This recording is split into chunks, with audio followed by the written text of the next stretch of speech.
Okay, we're live. Hi, this is William Ramsey. Welcome to William Ramsey Investigates. On today's show, I have a very special guest. He just published a book this year, 2021, February of 2021. He published a book titled, I Have a Devil Inside Me, The True Story of Satanic Murder in Miami. And his name is Tony Monheim, spelled Monheim. And Mr. Monheim is retired from the Miami-Dade Police Department, which he retired in 2004, after a distinguished 30-year career with his last 12 years being in the Homicide Bureau. He also had 16 years in the Robbery Bureau, and he also teaches criminal investigations courses. And his website is www.homicidetraining.com, so you can check out some of those criminal investigation courses there. But again, this book is titled, I Have a Devil Inside Me. Pretty graphic information, so I just would like to give a warning to the listeners. It's probably not a good idea to have sensitive listeners or kids around while we're talking about this case. It's really an excellent book, very well written, and you can see the real knowledge of the former detective is in almost every every chapter of this book, but he can talk more about that. So, Tony Monheim, are you there? I am. Awesome. Well, thanks for agreeing to the interview. For people who haven't heard of this book, can you talk about your background and what your experiences were in Miami, and then what began as this case, I Have a Devil Inside Me? Sure. I spent 30 years as a police officer in Miami. I'm originally from Illinois. I got a law enforcement degree from Western Illinois University in Macomb, Illinois, and hated the cold, didn't like the winters in Illinois, so I decided I would move somewhere south. I didn't know where, but I thought maybe Miami. So I had never been out of Illinois at that point in my life. I traveled down to Miami. Actually, the college had some recruiters from Miami-Dade Police Department on campus one day, and they interested me in the Miami-Dade Police Department. So I traveled down to Miami, took the testing, went through the testing procedures, went through the academy, and became a police officer. And initially, for the first 22 months of my career, I was a uniformed police officer, as all cops do when they start out. And from there, I went to robbery. I became a robbery detective and a robbery supervisor, a robbery sergeant, for the next 16 years. At some point after 16 years, I decided I wanted to get a little more in depth into investigations, and was recruited by a couple of detectives from the Homicide Bureau to come to Homicide, which I did. So I remained in Homicide for the remainder of my career, which is a 12-year span, until I retired in 2004. And as you probably know, Miami at that time, from the 80s to the 90s and into the 2000s, was probably one of the biggest hotspots for murder and homicide, police shooting investigations in the entire country, particularly the 80s. In fact, I mentioned that in my book, how the 80s really defined Miami at the time through crime. We had a number of events that occurred, the Mariel boat lift being one, the McDuffie riots being another, crack cocaine, just the importation of cocaine into Miami changed Miami dramatically from a sleepy little city into a booming metropolis flush with money. Banks just sprouted up on corners everywhere, and there were jewelry stores that opened, just money everywhere. And that can be attributed to the influx of cocaine. And cocaine, of course, came from Colombia. And along with the cocaine came murders and ripoffs, cocaine ripoffs. So we during the 80s, we had an unprecedented increase in homicides. And that's basically where I made my bones. I worked in those times, and that's where you learned how to be a detective. And it was just overwhelming at times. The amount of the caseload was just overwhelming. In fact, during one year when I was in robbery, we had over 8,000 robberies, armed robberies in Miami alone, handled by 30 detectives. So each detective really learned his craft by doing the same thing over and over and over and over. It was a very tough time in Miami. Yeah, I mean, you can see that in the book. Like, you guys put down one case, pick up another one, even in robbery or homicide. And you talked about some of these booby boys that I'd never heard of. like super ultra violent stuff was happening in Miami right there around the 80s, like very dangerous times. And really, I mean, I think you write in your book too, the city itself grew. It must have grown really exponentially in the time that you were working there. Is that correct? It did, and that, again, that can be fueled by the cocaine, the influx of cocaine. Brickell Avenue is one of the main financial centers in downtown Miami, and banks and branch banks throughout Miami, they sprouted up overnight. And the money that was transferred into these banks back then in the 80s, there was no $10,000 limit that the feds had put on depositing money. You could deposit as much money as you wanted any time. In fact, Colombian drug dealers would bring satchels, suitcases of money into the banks, and there was so much money at the time that they would literally burn up counting machines trying to count this money. And they would eventually, it got to the point they would just weigh the money to determine how much money was there because it took so long to count it. So that drug influence is what really propelled Miami into stardom, if you will, and it became a more populous city because of that. Right. So that whole South Florida area just grew exponentially. All the condominiums, all kinds of things for laundering that money too. And so you've seen many things, I'm sure, down there during that time, which led you to this case kind of at the latter part of your career, correct? That's true. I was just getting ready to, actually, I had retired during this case. During the working this case, I retired. It was the last part of my career. I'd been in homicide for about a decade, the past decade. And of course, working homicide in Miami, you see all kinds of cases. The murder cases that we were involved in Miami were bizarre, to say the least. But this one really caught my attention. And over the years, I always thought that this would be the case that I would like to chronicle. I would like to somehow make sure that this case was remembered. And over the years, I had been contacted by several authors who had read about the case on the internet. They had maybe searched the archives of the Miami Herald and found out about the case and contacted me wanting with the intent of writing a book about the case. So several times I sat down with several authors, went over my notes, gave them the information about the case, and nothing. There was no book. No one ever published a book. They talked about it a lot, but nothing ever happened. So when the lockdowns for COVID occurred, I decided, well, this needs to be told. This story needs to be told. So I decided to sit down and write it myself. And I don't know if anyone has ever thought about writing a book. I can tell you this: over the years, friends and family have heard my stories, and I as you mentioned, I teach classes throughout the country, and I tell people the stories about the homicide days of Miami, and everyone says to me, write a book. You should write a book. Writing a book is hard. I can tell you, it's very, very difficult. It's not just sitting down and writing. So I started writing a book because of COVID, and because I thought that, I had some time, we were locked down, and I thought that the story needed to be told. But I found out how difficult it was, and many times I gave up. I started a chapter and I would give up. And if it wasn't for my wife who prodded me along and gave me encouragement, I don't know if I would have finished it, because it is really difficult to sit down and chronicle a case and write a book.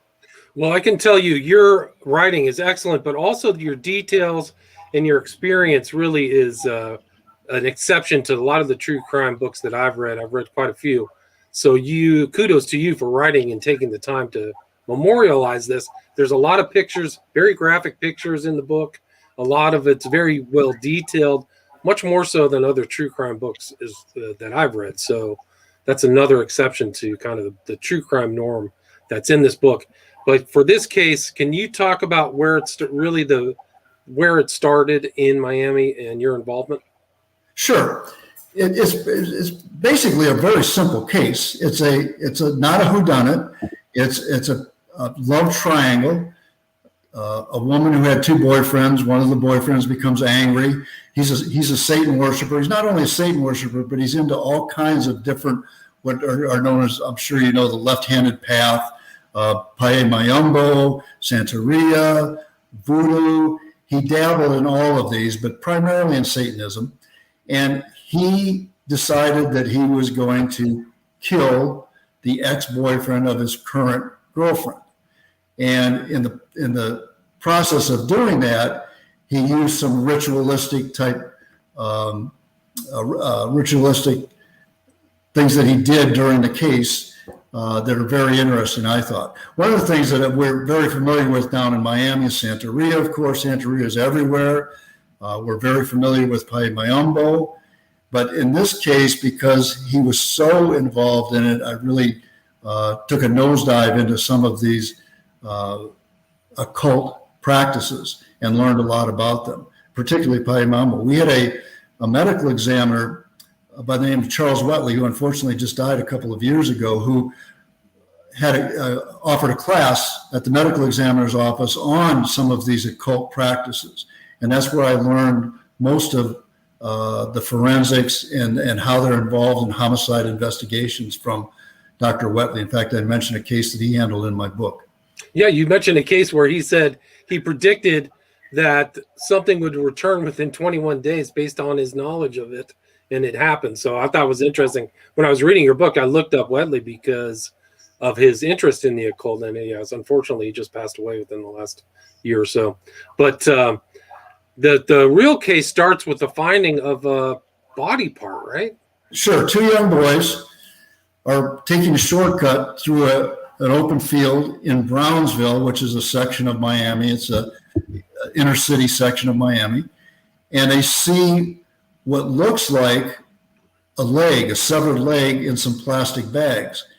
And they're thinking this is maybe some type of trick. Maybe some of the older kids are playing a joke on them. But as they get closer and start to prod the bag with a stick and turn it over, they realize that it is, in fact, an actual human leg.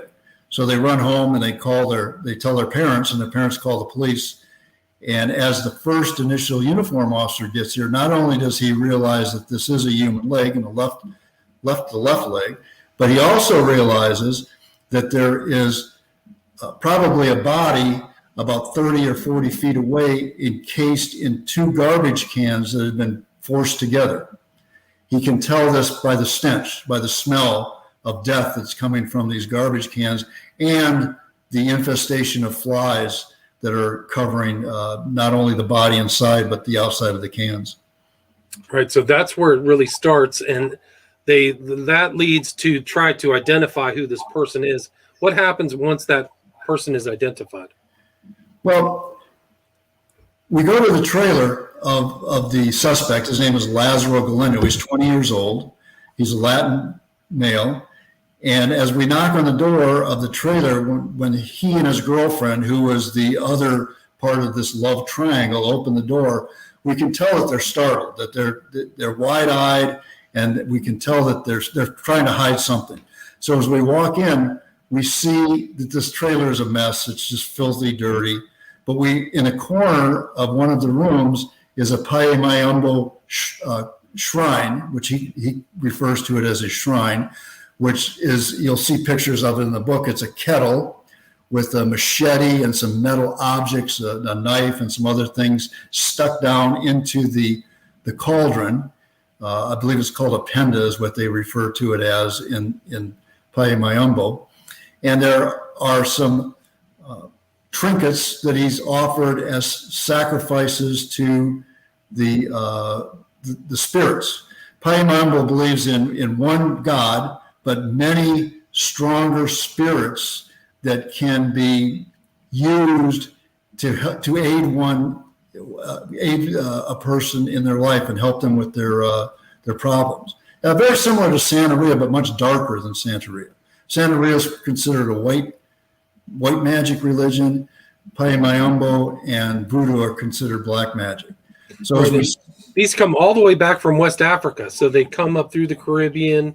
The practices are going back to like old voodoo type stuff. So they go back as far as the 1500s in Africa. And when the slaves were captured in Africa and taken to Cuba, they were forced to convert to Catholicism and to abandon these religions, which of course they didn't do. They kept secretly engaging in this paye mambo. Paye, of course, in Spanish means stick. So you'll see in a lot of these cauldrons and around these shrines, small sticks that have been placed near the cauldrons. But that's true that even though this is similar to voodoo, there are some remnants of Catholicism that you see in these too. So it's a hodgepodge of several things, particularly Santeria and voodoo and Catholicism.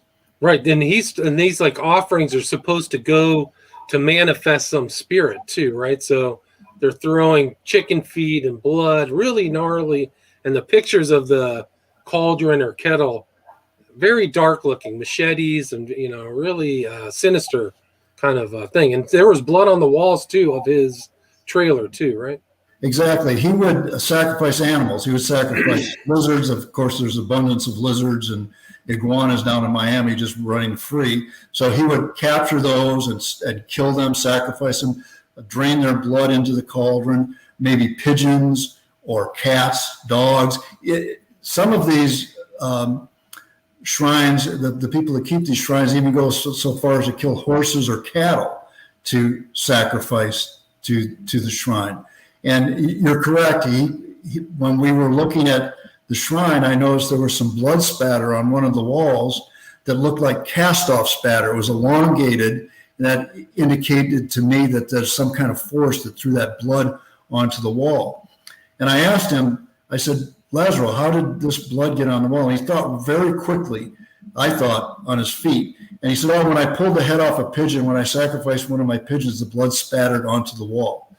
But as it turned out, we tested the wall. It turned out it was the blood of the victim. We did DNA testing on the blood, and it became the victim's blood. Wow. So somehow they had his blood or his body in there, and they cut off all of the victim's fingers too, right? They never did. You guys ever find his fingers? We never did.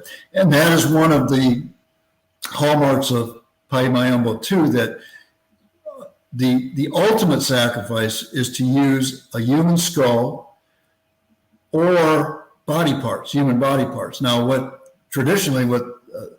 the adherents to this religion will do is they'll rob graves. They will go to a mausoleum and maybe take a skull and use that, or they may go to a fresh grave in a cemetery and dig it up and cut off some of the fingers or maybe a hand and use that. So when we learned that he was in this Paye Mayombo, and the missing fingers that we saw at the autopsy kind of made sense, that maybe he had used these in some type of sacrifice. But to answer your question, no, we never did find those. Right. So he may have eaten them too, right? So like it was never, I don't know if it was ever clarified in your book, but yeah, really dark stuff. And I think the victim was overkill. I think the autopsy, you said like he was stabbed 1,000,000 times, but died from a blunt force to the head or something like that, right? He had been stabbed in front of Lazaro Galindo's trailer 17 times. He stabbed him initially, he kind of caught him off guard and stabbed him in the stomach a couple of times. And then as the victim fell to the ground, he knelt over him, stabbed him over and over and over in the throat, head, and chest. And anyone who's worked homicides know that when you stab someone in the throat or the face or the upper chest, that's a sign of intense animosity or hatred. So, and overkill, and the fact he stabbed him 17 times. He then drugged him because he was worried about some of the people in the trailer park witnessing what he had done or seeing the body. He drugged him into his trailer. And as he drug him in through the front door, he heard the victim give out a gasp or a moan. Realizing he was still alive, he stabbed him the 18th time into the chest, and he actually stabbed him into his lung, and he could hear the air being expelled out of the lung. He then took the hatchet from his cauldron, his Paye Mayombo cauldron, and hit him repeatedly in the skull until, as he said, quoting him, until his brains came out. Yeah, just really incredible, like super violent. And this guy had a really creepy history too, not just that. Like he said he he was killing animals from very early age, right? That's true. In fact, he said that his family hated him because they knew how bizarre he acted as a child. He said he always enjoyed cutting up animals, either dead or alive, but preferably alive, because he liked to see the pretty colors, as he called it, when he opened up the animals. In fact, his family was furious at him because the family dog had puppies one day, and he took all of the puppies and murdered them, killed them by cutting them open, he said, just to see the pretty colors inside the little puppies. And as it turns out, from that day on, his family was very angry with him because of these practices. So he, even as a young teenager, he did not live at home. He kind of lived on the streets. And he said he was demon possessed, right? He had some kind of entity.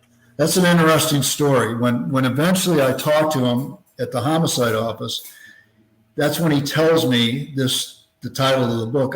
He said to me, Sarge, I have a devil inside me, and it tells me what to do. So he proceeds to tell me the story about his uncle. He had an uncle who was a dope dealer, a drug dealer in Miami, who had enemies. And at a New Year's Eve party one year, he was assassinated, executed by some rival drug dealers who shot him in the back of the head multiple times. And Lazaro told me that his uncle was possessed by an evil spirit known as Candelo.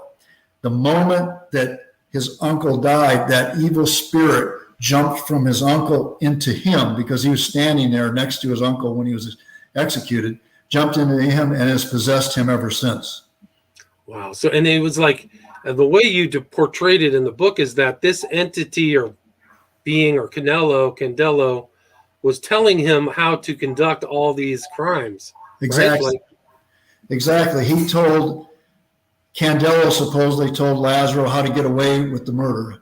He told him, in fact, initially when he committed the murder, it was Candelo who reminded him that he had a switchblade knife in his pocket and that he should use that on the victim. So according to Lazaro Galindo, the suspect in this case, or the subject in this case, he was told by Candelo to kill this victim. And after he did kill him, Candelo told him, you need to get him out of the street. You need to drag him into your trailer. You need to get rid of any evidence. So he told him to put him in the bathtub, which he did. He drug him into the back bathroom, into a bathtub, and to run hot water on the victim to get rid of any fingerprints or any evidence, which he did. And at the autopsy, the medical examiner and the detectives on my team were kind of stymied, perplexed by the fact that only the upper half of the victim's body was decomposing. In fact, his face and neck and upper chest area were composing faster than the rest of the body. So there was almost a line at the waist, at the belt line, where the bottom half of the body was not decomposing, but the upper half was. And it wasn't until we obtained a confession from Lazaro that we realized this was the water line from the tub. He had dragged him in the tub. The tub was not big enough to fit the entire body in it, so he stuck the legs up, and the hot water was forced down onto the chest area and onto the upper part of the body, and the hot water accelerated the decomposition, and that's why there was only one part of the body that was decomposing as opposed to the other part. Right, so it's super brutal treatment of the body, and also Galindo had something that's common often in like really brutal crimes, is that he had cuts on his hand that implicated him, right? Exactly. That's very typical in a homicide where there are multiple stab wounds. We see it a lot as homicide investigators. One of the things that people don't realize is in the frenzy of stabbing, they stab themselves. This is called self-wounding. So self-wounding is part of multiple stab wounds. In this case, of course, we had 18 stab wounds. And while they're stabbing a person, you don't realize that the blood is coming back up onto the blade of the knife and on the handle of the knife. And fresh blood is very oily and slippery. And the person's hands, the attacker's hands will slip down on the blade of the knife and they will self-wound themselves. Also in the frenzy, many times they'll reach back to stab, and of course, a stab wound is very painful, so the victims tend to fight back, and in the fighting back, in the ferocity of the attack, the attacker tends to stab themselves many times. Many times it's in the lower buttocks or the back of the thigh as they swing the knife around to attack their victim. And that's exactly what Lazaro Galindo had. He had self-wounding on his hands where his hands slipped down on the knife, and he also had wounds to the back of his legs and his upper thigh. Right, and you show that in the book. I mean, there's a lot of really great kind of forensic pictures and things like that of this whole case. And he also said that, I think he said he had an overwhelming desire to eat flesh and drink blood. So this guy was a real piece of work. I mentioned that in the book, I mentioned I've been in close encounters in small interview rooms with hundreds of suspects that I've interviewed, and some of them that would make Academy Award-winning actors and actresses envious of some of the stories they tell me, and some of them bizarre, but this was one of the strangest I've ever heard. He began to tell me that Candelo, the evil spirit that dwells within him, was insisting that he kill the daughters of his girlfriend. She had 2 daughters, and he wanted the oldest one killed first as a sacrifice. And he also wanted him to eat the daughters. He wanted them to cannibalize the daughters. Well, Lazaro said he was resisting this strong urge to eat human flesh. And so in order for him to combat this urge to eat human flesh, when his girlfriend was menstruating, he would drink her blood, and this would quell that urge to eat human flesh. And so again, Candelo was implanting this in him, wanting him to eat the daughters of his girlfriend. And he told you, Galindo told you, he was glad that you caught him, right? Because he felt like he was being taken off the street or whatever. Like he knew that he was dangerous. He did several times. In fact, when I booked him into the jail, he said the same thing. He said, "I'm glad that you got me." He said, "If you don't stop me, I will kill again. I'll do this again. I can't stop. I'm glad that you got me." He said it several times throughout the course of the investigation. And the confession, he confessed and wrote, he drew a bunch of pictures and there's pictures in your book where he's complying, like you're taking him to the sites of his crimes, right? He did. We refer to that as taking him on location. So we took him on location to point out specific spots, particularly one where he dropped the leg, which was near Brownsville Elementary School, which is kind of interesting because he attended Brownsville Elementary School as a child, and he knew about that vacant lot across from the school. So he had used that lot as a shortcut when he would go home at night from school. So he thought that would be the perfect place to dispose of a body in the wooded area there. So that's where he threw the leg and the body. Now, of course, Galindo is telling him to do this, but I don't think Galindo had any intention of him dumping the body 30 or 40 feet away from the leg. I think that Galindo would have been smarter than that, and he wanted him to dump it someplace else, but he didn't follow Candelo's instructions to the T.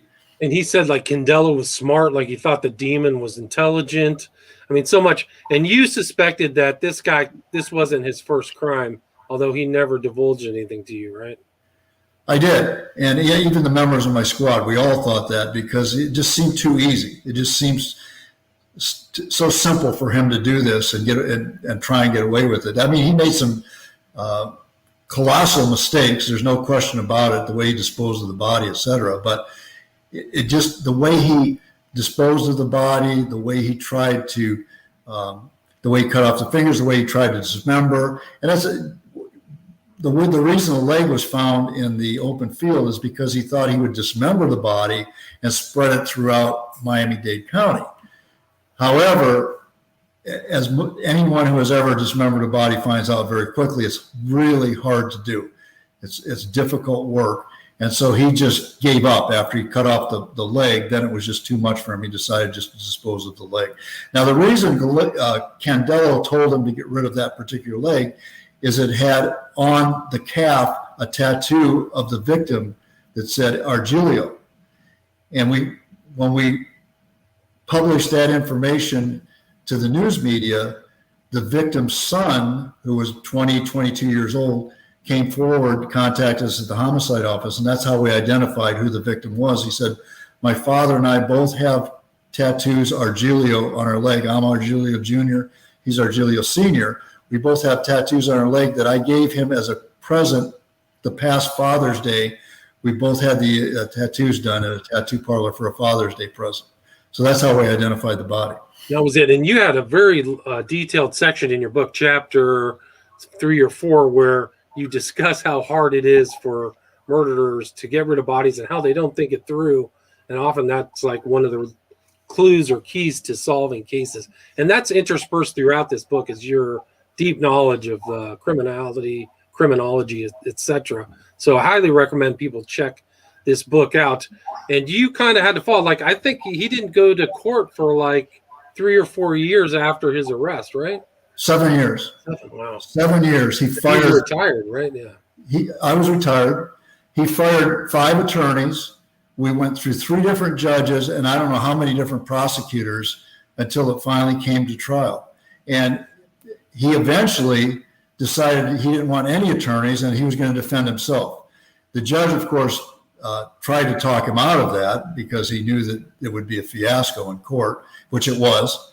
The trial was a circus, but he also wanted to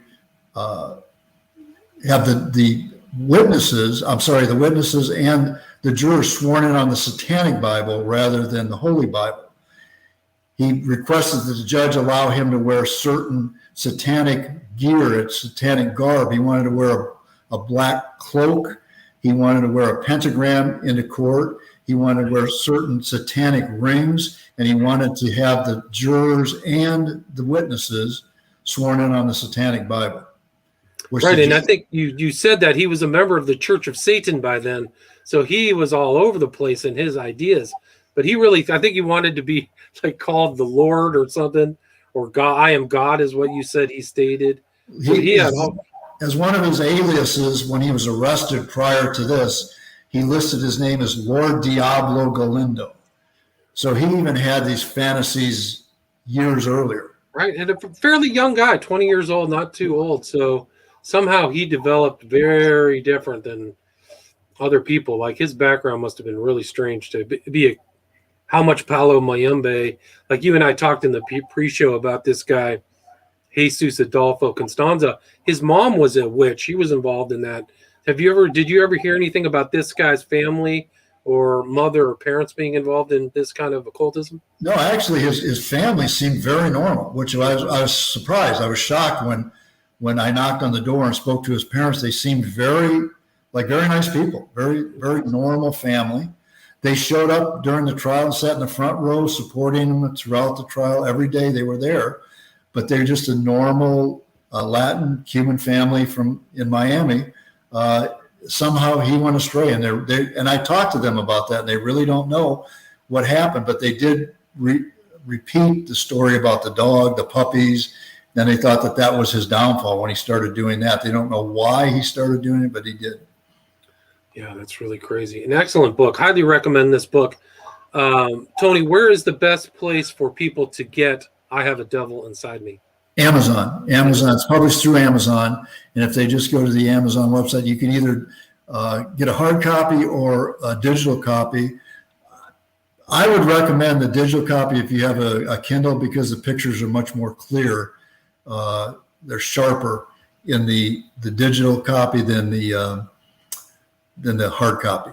Right. And there's a lot of pictures. It's a very detailed story. And you can see a picture of this character, Lazaro Galindo, who's still in jail. They sentence him to 35 years plus a whole life sentence, right? So he's never getting out. He was sentenced to violation of probation for 45 years, 2 weeks before he got the life sentence. unknown to us, he had been on probation for lewd and lascivious acts with a 13-year-old girl. And when we arrested him for the murder, the probation officer told us about that prior case. So he received 45 years for the violation of probation, and then the judge tacked on a life sentence after the 45 years ran out. So it was consecutive sentences. So he will, in effect, die in prison. Right. I mean, it's incredible. And you followed this case. You went to the trial too. So you kind of reached out to him, but he didn't really want to talk with you, right? I did. After he was sentenced, after he received both sentences, I went to the South Florida Reception Center to talk to him for two reasons. Number one, I wanted to find out if there were other murders, because my squad and I strongly felt that this was not his first rodeo. This was just too easy. There's an old saying that the first murder is the hardest and they get easier after that. And I thought that was true with Lazaro. However, and the second reason was I always thought that his girlfriend Yoslyn had more to do with this than he let on in his confession, at least in the disposal of the body. Maybe not in the murder, but I think she was somewhat involved, if not completely involved, in the disposal of the body. So I wanted to ask him those two questions, but he refused to talk to me. All right. So yeah, something else. And your book has 49 5-star reviews, which is really an accomplishment for a first-time author. And if people want to check out your training and criminal investigation courses, it's homicidetraining.com, correct? Correct. That's correct. And if there's a contact out there too, if people want to reach out to you or ask questions, sure. Is that a good contact? Sure. They can email me there at homicidetraining.com. Perfect.